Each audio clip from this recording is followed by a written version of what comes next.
ಜೊತೆಗೆ ಸಾಗುವೆ ಕಡಲೆಲ್ಲವ ಅಲಿಸುತ್ತುವ ತರವೇ ನಿನ್ನ ಸೇರುವೆ ನನ್ನೋಲವೇ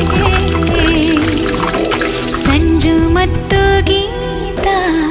ಸೇರಬೇಕು ಅಂತ ಬರಿದಾಗಿದೆ ಎಂದು ಬ್ರಹ್ಮ